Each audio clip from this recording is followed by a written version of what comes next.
Techo International Airport, a massive Chinese-funded infrastructure project under the Belt and Road Initiative, is slated to begin operations on September 9, 2025, according to China's state-run Xinhua News Agency. The airport, located in Kandal province, approximately 20 kilometers from Phnom Penh, is being constructed at a total cost of $1.5 billion. China will manage and operate the facility for 50 years to recoup its investment before transferring control to the Cambodian government. Currently, 66% of the construction has been completed on the 2,600-hectare site, with 3,500 engineers working on the project. Once completed, the Techo International Airport will be classified as a 4F airport, capable of accommodating large aircraft such as the Boeing 747 and Airbus A380.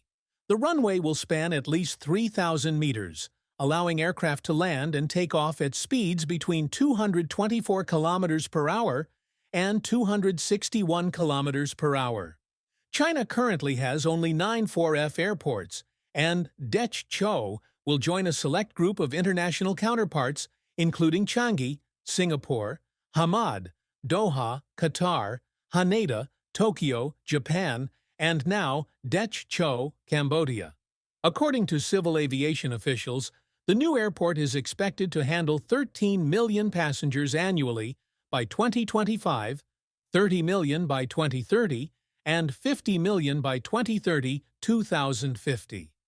However, ongoing issues in Cambodia could deter potential tourists.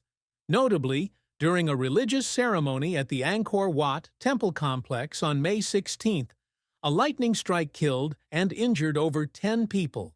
In response, Tourism Minister Thong Khon reportedly banned locals from sharing images of the tragedy on Facebook and YouTube, fearing it could negatively affect tourism.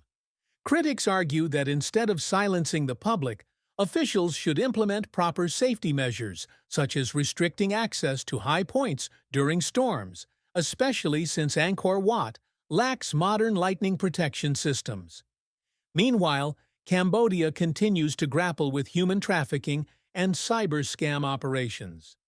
In cooperation with ASEAN partners like Indonesia, Thailand, and Singapore, the government is actively working to combat human smuggling operations that lure foreign nationals into forced labor in online fraud schemes, particularly in Sihanoukville.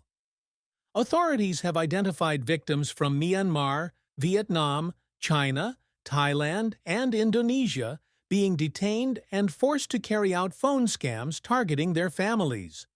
The global anti-scam organization recently published evidence in early May revealing the involvement of individuals connected to Cambodian police uniforms and insignia.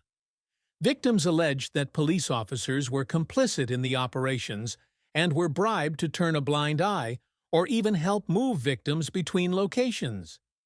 In a meeting with an Indonesian delegation on May 20th, Chu Bun Eng, vice chair of Cambodia's National Committee for Counter-Trafficking, acknowledged the existence of such criminal activities within Cambodia.